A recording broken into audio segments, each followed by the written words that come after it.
Tiongkok bisa jauh lebih cepat dari Indonesia pertumbuhan ekonominya, itu karena apa? Tiongkok itu bisa maju sebegini cepat karena keterbukaan mereka. Kita mengenal Tiongkok sebagai negeri tirai bambu, tapi semenjak tahun 1978, pemerintah Tiongkok sudah menjalankan suatu kebijakan yang disebut sebagai reformasi dan keterbukaan, di mana mereka itu membuka dirinya lebar-lebar untuk belajar apapun dan kepada siapapun. Ada yang bilang bahwa sebenarnya Deng Xiaoping waktu ke Singapura dulu, lihat bagaimana Batam itu sebagai kawasan ekonomi khusus yang otorita, terus ditiru di Shenzhen. Mungkin begitu ya? Betul, betul. Deng Xiaoping bahkan sampai saat ini pemerintah Tiongkok masih mengirim pejabat-pejabatnya untuk belajar ke Singapura.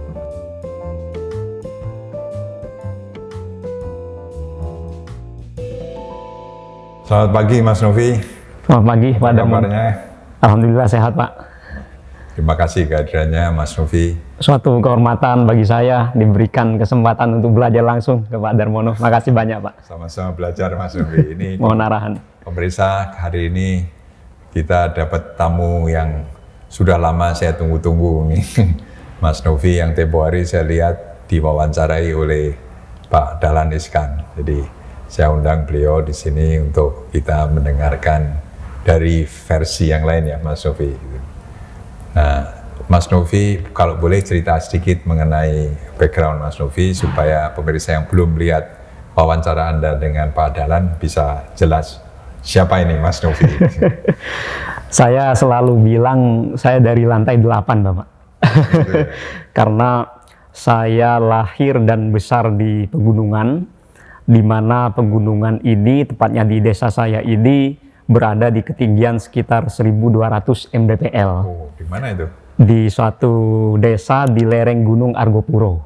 Oh, Jawa Timur. Jawa Timur. Argopuro ini adalah gunung yang dimiliki oleh 3 kabupaten sekaligus, Situbondo, Jember, dan Probolinggo. Oh. Nah, saya di lereng Gunung Argopuro yang dimiliki oleh Situbondo. Saya lahir di desa kecil namanya Desa Taman Sari, di suatu kecamatan namanya Kecamatan Sumbermalang, Kabupaten Situbondo. Nah, di desa ini saya menyelesaikan SD dan SMP saya, di mana mayoritas masyarakatnya adalah petani dan penganut agama yang taat. Sehingga tolok ukur suatu kebenaran itu bagi masyarakat kami berada pada tokoh agama. Sehingga kalau satu tokoh agama bilang kami sudah wajib sami'na wa ata'na, menyimak dan menaati. Nah, saya merampungkan SD dan SMP saya di pegunungan yang masyarakatnya seperti itu, Bapak. Singkat cerita, sehabis SMP di desa saya itu, di Sumbermalang, saya melanjutkan ke suatu pesantren, namanya Pesantren Nurul Jadid, yang berada di Kecamatan Paiton, Kabupaten Probolinggo. Kalau Bapak pernah ke Bali lewat jalur darat, itu harus lewat Surabaya ke timur Probolinggo, kemudian di Probolinggo itu ada PLTU namanya PLTU Paiton yang mengalirkan listriknya ke Jawa dan Bali. Nah, saya di pesantren itu di Nurul Jadid itu selama 3 tahun. Nah, ini untuk pertama kalinya dalam hidup saya belajar bahasa Mandarin, dan untuk pertama kalinya juga dalam hidup saya berkenalan langsung dengan seorang dari Tiongkok yang kebetulan adalah guru bahasa Mandarin saya. Nah, saya di pesantren ini belajar bahasa Mandarin 3 tahun, kemudian dapat rezeki beasiswa untuk belajar ke Xiamen di suatu kampus namanya Huaqiao University.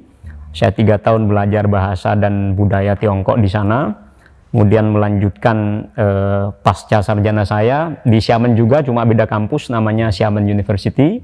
Saya ambil hubungan internasional di sana, kemudian saya sempat juga mendapatkan dana riset di Guangxi University untuk meneliti hubungan Indonesia dengan Tiongkok. Setelah itu saya melanjutkan doktoral saya di Sun Yat-sen University, Bapak.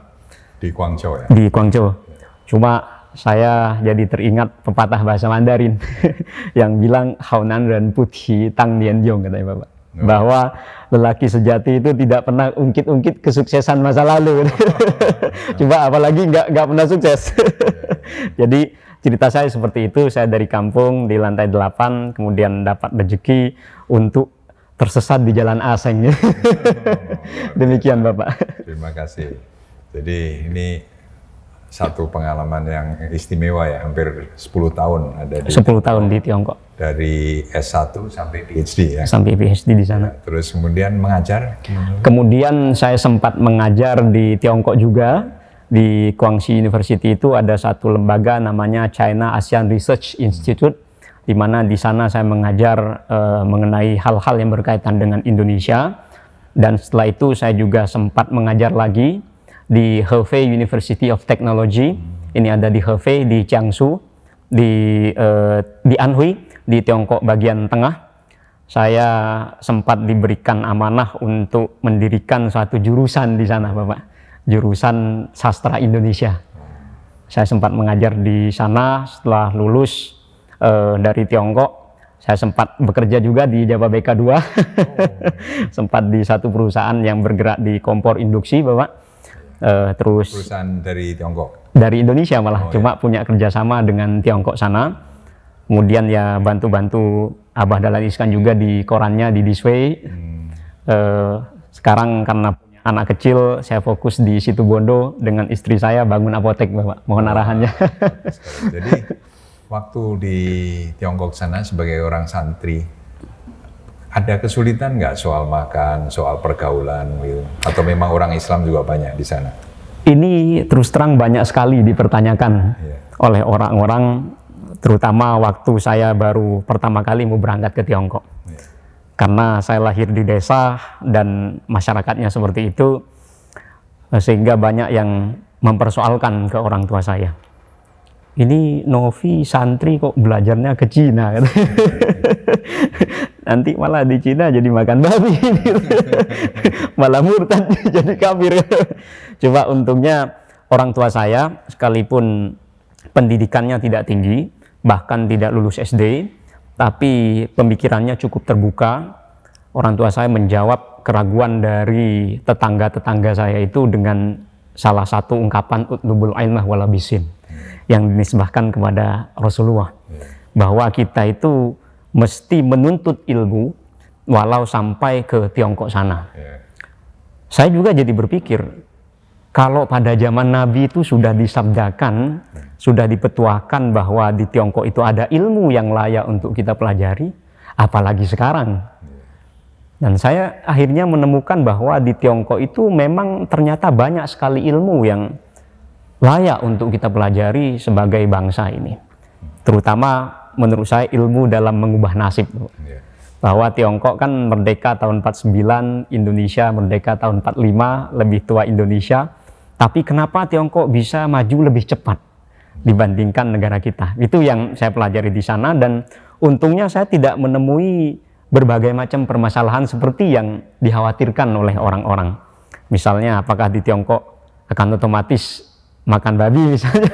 Ternyata di Tiongkok juga banyak sekali muslim yang kalau berdasarkan sensus dari pemerintah itu sekitar 30 juta jiwa di Tiongkok, seluruh Tiongkok. Ini memang angka kecil kalau dibandingkan dengan jumlah penduduk Tiongkok yang 1,4 miliar. Tapi kalau dibandingkan dengan penduduk Surabaya yang 3 juta, ini 10 kali lipat dibandingkan penduduk Surabaya. Jadi angka yang sangat besar, dan untungnya lagi Muslim-Muslim di Tiongkok itu banyak yang merantau ke daerah-daerah, dan mereka biasanya buka warung makan Muslim, Bapak. Ya, buka warung mie, buka warung makan nasi di sana, dan kami biasa makan di sana. Dan masjid juga ada di mana-mana. Masjid juga ada di mana-mana, dan di setiap kampus di Tiongkok itu pasti ada kantin halalnya. Jadi selain ada kantin yang memang diperuntukkan untuk umum tanpa memandang suatu agama, juga ada kantin yang memang dibangun khusus untuk melayani mahasiswa dan mahasiswi yang muslim ini. Yang penting taat hukum, sudah tidak ada apa-apa. Saya pikir dimanapun tanpa memandang suatu agama atau tanpa memandang suatu suku, kalau melawan hukum ya pasti akan ada hukumannya, Pak. Seperti itu. Nah, kalau tadi disinggung kok Tiongkok bisa jauh lebih cepat dari Indonesia pertumbuhan ekonominya, itu karena apa? Saya pikir jawaban sementara saya, dan saya masih meyakini jawaban ini, Tiongkok itu bisa maju sebegini cepat karena keterbukaan mereka. Kita mengenal Tiongkok sebagai negeri tirai bambu, tapi semenjak tahun 1978 pemerintah Tiongkok sudah menjalankan suatu kebijakan yang disebut sebagai reformasi dan keterbukaan, di mana mereka itu membuka dirinya lebar-lebar untuk belajar apapun dan kepada siapapun. Jadi Tiongkok kalau dulu kan anti sekali terhadap apa yang disebut sebagai kapitalisme, anti sekali terhadap Amerika, dan hanya mau belajar kepada saudara tertuanya, Soviet, yang notabene komunis. Tapi setelah 78, Tiongkok membuka diri bahwa kita ini harus belajar sebanyak-banyaknya. Belajar apapun dan kepada siapapun.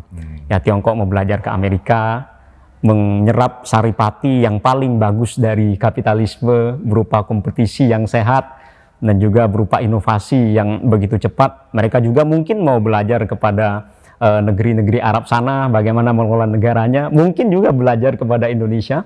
Intinya mereka membuka diri untuk belajar apapun dan kepada siapapun, dan tidak takut dengan kedatangan orang asing. Tapi mereka itu terbuka, namun bukan berarti permisif, Bapak. Mereka masih menyaring ilmu-ilmu yang dipelajari dari negara lain ini, misalnya dari Amerika, disaring dengan kondisi real negaranya, berupa apakah ini sesuai dengan jati diri bangsa, apakah ini sesuai dengan budaya bangsa. Nah, di Indonesia ini untungnya mungkin saringannya bisa disaring dengan apakah ini sesuai dengan Pancasila atau tidak. Jadi kita mungkin perlu untuk membuka diri, belajar apapun dan kepada siapapun, tapi perlu disaring juga dengan filter Pancasila itu. Kalau dinilai sama Mas Novi, mereka itu sekarang lebih sosialis atau lebih kapitalis? Pemerintahnya bilang mereka menjalankan suatu sistem yang disebut sebagai sosialisme berkarakteristik China.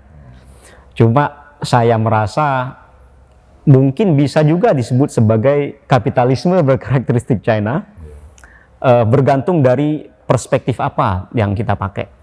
Cuma mereka ini memang mengambil saripati terbaik dari kapitalisme, misalnya berupa kompetisi yang sehat tadi, dan juga mereka mengambil saripati terbaik dari sosialisme berupa pemerataan. Jadi kalau kata Deng Xiaoping dulu bilang bahwa miskin itu bukanlah sosialisme. Justru sosialisme itu meniadakan kemiskinan. Kalau zamannya Mao Zedong kan bilang, nggak apa-apa miskin, yang penting bareng-bareng. Tapi kalau Deng Xiaoping bilang, loh bukan begitu. Mestinya ini kita ini mesti kaya tapi bareng-bareng.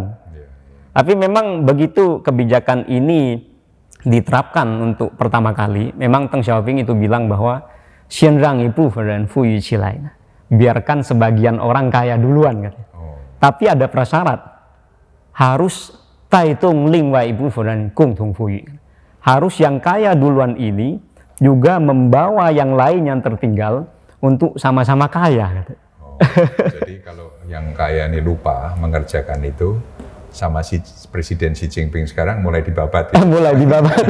Contoh terbaru yang Jack Ma ya Bapak ya. Jadi harus kaya bareng-bareng. Mungkin biar lebih Islamis, kaya berjemaah Bapak. Dan Deng Xiaoping juga bilang kaya itu mulia. Gitu ya. Kaya itu mulia. Jadi kalau tadi dibandingkan kenapa lebih cepat dari Indonesia, mungkin karena hal-hal tersebut ya. Karena hal-hal mereka membuka diri, belajar apapun dan kepada siapapun, juga harus bareng-bareng. Jangan-jangan kita ini lebih sosialis dari Cina sekarang ya Pak? Mungkin bisa begitu, atau jangan-jangan lebih liberal mungkin ya Bapak ya. Nah kalau konsep one country two systems itu kan tidak hanya di Hong Kong saja sebetulnya kan? Ya. Di Shenzhen dan banyak kota-kota. Ini berlaku juga di Macau, ya. Juga ingin diterapkan untuk Taiwan rencananya. Ya. Kalau misalnya Taiwan itu mau dengan sistem one country two system itu, di mana Taiwan silakan tetap menerapkan demokrasinya, sementara Tiongkok daratan tetap dengan sistem sosialisme berkarakteristik China-nya, ya monggo. Iya. Tapi kan seperti kota-kota Shenzhen dan lain-lain special economic zones KIK di sana, itu kan sebenarnya betul-betul biokapitalis kan di kota-kota tersebut. Sangat. Bahkan Starbucks terbesar ada di Shanghai, Bapak. Ya. Berarti kan daerah-daerah tersebut boleh dibilang juga dengan sistem yang berbeda kan? Iya. Jadi one country two system sebetulnya tidak hanya Hong Kong, Macau, dan mungkin Taiwan. Tidak hanya itu. Bahkan kalau Shenzhen kan dulu sengaja dibangun supaya orang-orang itu tidak hanya melihat Hong Kong. Betul. Oh, Hong Kong itu kaya, kenapa kita nggak bisa kaya? Gitu. Jadi kita pelajari aja sistem yang menjadikan Hong Kong kaya. Kita coba terapkan di Shenzhen supaya Shenzhen juga menjadi produk unggulan bagi mereka. Nah, padahal ada yang bilang bahwa sebenarnya Deng Xiaoping waktu ke Singapura dulu, lihat bagaimana Batam itu sebagai kawasan ekonomi khusus yang otorita, terus ditiru di Shenzhen. Mungkin begitu ya? Betul, betul. Deng Xiaoping bahkan sampai saat ini pemerintah Tiongkok masih mengirim pejabat-pejabatnya untuk belajar ke Singapura.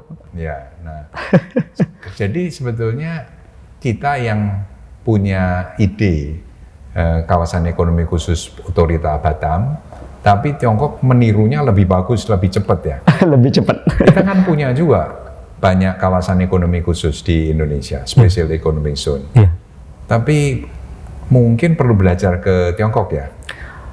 Tiongkok banyak sekali ilmu yang bisa dipelajari, cuma mungkin permasalahan yang dihadapi oleh Indonesia mungkin tidak sekompleks Tiongkok. Yeah. Kalau Tiongkok karena pemerintahnya sangat terpusat, sehingga ketika ada permasalahan, ketika pemerintah pusat sudah mengeluarkan suatu keputusan, mungkin yang bawah itu tinggal menjalankan saja, Bapak. Yeah, betul. Kalau di Indonesia Banyak partai. masih partainya segerobak, belum lagi masalah yang ada di masyarakat yang menggunakan isu-isu tertentu, membawa-bawa isu SARA untuk menentang suatu perkembangan, jadinya agak repot. Ya, ya. Sebab sebetulnya dulu waktu Pancasila oleh Bung Karno diperkenalkan, itu kan juga di Tiongkok sudah ada duluan yang 3 sila, yang namanya Sanmincui. Sanmincui, ya. Dan itu kan sebetulnya isinya demokrasi, nasionalisme, dan sosialisme. Sosialisme. Terus sama Bung Karno ditambah ketuhanan yang maha esa dan perikemanusiaan. Ya.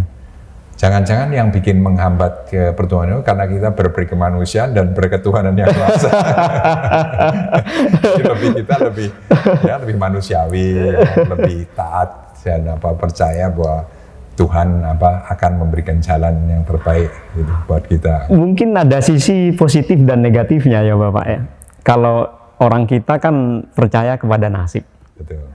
Jadi nerimo ya Bapak ya. Yeah. Bahwa ya percumalah saya mau kerja dengan begitu keras. Kalau memang Tuhan menakdirkan saya seperti ini, kodok dan kodar saya sudah nggak bakalan kaya, ya sudah ngapain. Yeah. Itu mungkin positifnya ya. Jadi orang ya bisa cepat nerimo, sabar, tapi negatifnya mungkin dijadikan pembenaran bagi orang-orang untuk tidak bekerja lebih giat. Kalau Tiongkok kan prinsipnya adalah renting seng tian gitu. Bahwa manusia itu pasti bisa mengalahkan alam. Tentu tian ini juga bisa diartikan sebagai Tuhan. Bahwa manusia itu pasti bisa mengalahkan takdir Tuhan. Nah, sehingga mereka itu bekerja mati-matian untuk mengubah nasib. Saya punya cerita waktu saya masih kuliah di Xiamen Bapak dulu. Saya membandingkan bagaimana giatnya mahasiswa Tiongkok dibandingkan dengan Indonesia dalam mengubah nasibnya. Yang mana bisa dilihat dari bagaimana giatnya mereka belajar. Karena memang kompetisi di Tiongkok kan luar biasa keras. Penduduknya 1,4 miliar, jadi mereka berkeinginan untuk tidak ketinggalan. Nah di Indonesia ini mungkin ya karena negara kita subur, kita sembarang tebar benih di depan rumah kita akan tumbuh kapanpun. Kalau di Tiongkok kan tidak seperti itu. Jadi menjadi kutukan sumber daya alam. Jadi nggak kerja pun kita tetap bisa makan, Bapak. Jadi sebetulnya orang Indonesia secara umum lebih bahagia daripada orang di Tiongkok ya? Mungkin lebih bahagia, karena mereka nggak perlu kerja keras tetap bisa makan. Apalagi di desa gitu. Cuma, ya masa mau begini-begini terus gitu. Kita melihat Tiongkok yang merdeka belakangan kok malah jauh lebih maju dibandingkan dengan kita. Iya. Dulu saya ingat waktu kita disuruh mengembangkan Tanjung Lesung oleh pemerintah Jawa Barat. Waktu itu Banten belum jadi provinsi. 30 tahun yang lalu. Itu juga anggapannya atau pemerintah menjelaskan di sana tuh miskin, Banten Selatan, tertinggal dari Banten Utara. Jadi Tangerang dan Serang ya. Sedangkan Pandeglang dan Lebak itu tertinggal. Maka diminta Jawa BK membangun resort di sana seluas 1.500 hektar untuk mengangkat kesejahteraan rakyat di sana. Tapi waktu saya ke sana, itu ada pasangan punya anak itu 11 orang lari-lari di bawah pohon kelapa. Saya tanya, Pak, kok anaknya banyak? Ya, habis satu pohon kelapa bisa kasih makan satu anak. Saya punya ribuan pohon kelapa, katanya. Jadi nggak miskin ya. Ikan juga, waktu mau beli ikan dari nelayan, ambil aja gitu. Jadi saya pikir, apa yang mau ditolong ya? Tapi begitu kita melihat ke pendidikan dan kesehatan, sangat tertinggal. Sekolah tidak ada, klinik tidak ada. Jadi begitu kita buka sekolahan, begitu klinik dibuka, itu dari 100 km itu orang berdatangan loh. Ya. Jadi inilah sebetulnya yang kita harus kerjakan kan, meningkatkan pendidikan dan kesehatan. Ya.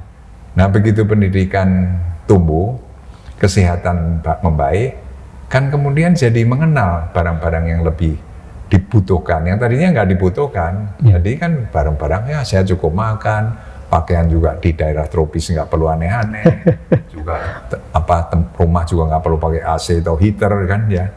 Jadi sebetulnya kebutuhan nggak banyak sebagai orang Indonesia ini. Ya. Tapi begitu dikenalkan dengan pendidikan, terus nonton televisi, sekarang punya HP, wah kok orang lain punya ini punya itu, akhirnya kan kebutuhan tumbuh ya. Iya. Karena kebutuhan tumbuh, akhirnya kan harus pandai cari uang ya, harus rajin, harus hemat. Ya. Nah ini transformasi inilah yang kita mungkin lihat bagaimana kata-kata Deng Xiaoping kaya itu mulia dan kaya berbarengan itu kan sebetulnya sangat baik. Betul, betul. Tapi mungkin indeks kebahagiaan kita bisa turun. Ya. Ada istilah di Tiongkok itu "qiong xingfu", miskin tapi bahagia. Miskin tapi bahagia. Miskin tapi bahagia. Katanya zamannya Mao Zedong dulu itu ya karena miskin bareng-bareng tapi bahagia gitu. Sekarang malah kita kaya memang, cuma ada beberapa orang yang masih tertinggal kan. Ya, jadi sangat menarik ya apa yang sudah dipelajari tadi. Nah, sekarang saya ingin tanya ini Mas Novi, kenapa pemerintah dari China, Tiongkok banyak memberikan beasiswa kepada murid-murid di pesantren terutama, dikasih beasiswa untuk belajar ke Tiongkok? Ya, ini memang tidak ada klausa apapun dari pemerintah Tiongkok memberikan beasiswa kepada kelompok manapun. Sebenarnya bukan disebut memberikan ya Bapak ya, memang santri-santri atau orang Indonesia yang mau belajar ke Tiongkok itu apply sendiri kepada mereka, kemudian diseleksi. Kalau lolos seleksi, baru beasiswa ini akan diberikan. Ada proses seleksi, tidak diberikan secara cuma-cuma. Oke, saya pilih santri pesantren untuk kasih berapa kuota, kalian siapapun tanpa perlu seleksi akan bisa ke Tiongkok sana. Tidak seperti itu. Tujuannya kalau saya lihat, mungkin supaya bisa lebih banyak lagi orang yang bisa memahami Tiongkok secara lebih komprehensif dan secara lebih objektif. Karena selama ini, ambil contoh mungkin di Indonesia, kita kan selalu melihat Tiongkok itu dengan kacamata yang miring. Bahwa Tiongkok itu adalah negara komunis, yang namanya komunis sudah pasti anti agama, sudah tidak percaya Tuhan, bahkan memberangus agama apapun, khususnya agama yang paling banyak dianut di Indonesia ini. Nah, pemerintah Tiongkok itu ingin lebih banyak orang lagi yang bisa melihat langsung di Tiongkok sana bahwa oh ternyata Tiongkok itu tidak seperti yang selama ini kita yakini. Mungkin pemerintah Tiongkok itu hendak menerapkan suatu pepatah Mandarin klasik yang bilang Baiwen Buru Yijian, bahwa kita itu mendengar 100 kali, keakuratannya akan kalah dengan melihat sendiri, menyaksikan sendiri, walaupun hanya 1 kali. Nah, saya merasa pemerintah Tiongkok punya tujuan seperti itu. Ya syukur-syukur nanti setelah pulang misalnya turut memberitahu kepada orang-orang bahwa wah, kacamata yang kita pakai untuk melihat Tiongkok selama ini kayaknya perlu diganti. Mungkin syukur-syukur yang seperti itu. Bahwa kalau kita ini terus melihat Tiongkok dengan kacamata tahun 60-an Bapak, ketika dunia masih terbagi menjadi dua kubu antara kubu kapitalis dengan kubu komunis, masih ada perang dingin di mana yang namanya komunis harus dimusuhi, kayaknya sudah tidak nyambung dengan kemajuan Tiongkok yang sudah dimulai sejak 78 dan terus maju sampai saat ini. Jadi mereka mungkin perlu orang-orang yang bisa melihat langsung Tiongkok secara lebih komprehensif, menyeluruh dan objektif setelah pulangnya, mungkin supaya memberikan edukasi kepada masyarakat bahwa Tiongkok itu sudah berubah loh. Nah, waktu kuliah di sana ya Mas Novi, itu ada nggak anak-anak Indonesia yang tidak menerima beasiswa, membayar sendiri? Banyak Bapak. Banyak, ya. Kami total mahasiswa Indonesia yang di Tiongkok itu kalau berdasar data dari KBRI yang ada di Beijing itu sekitar 14.000. Itu yang terdata, belum yang tidak terdata. Yang menurut saya mungkin sebagian besar adalah justru bayar sendiri untuk melihat Tiongkok, karena Tiongkok ini kan banyak hal yang layak dipelajari, misalnya dari perekonomiannya, AI-nya, teknologinya bagaimana, sehingga mereka rela merogoh kocek yang mungkin lumayan dalam bagi kami, tapi ditukar dengan pengetahuan yang begitu banyak yang bisa dipelajari di Tiongkok. Tentu selain peluang-peluang bisnis yang bisa dimanfaatkan ketika di Tiongkok sana, Bapak.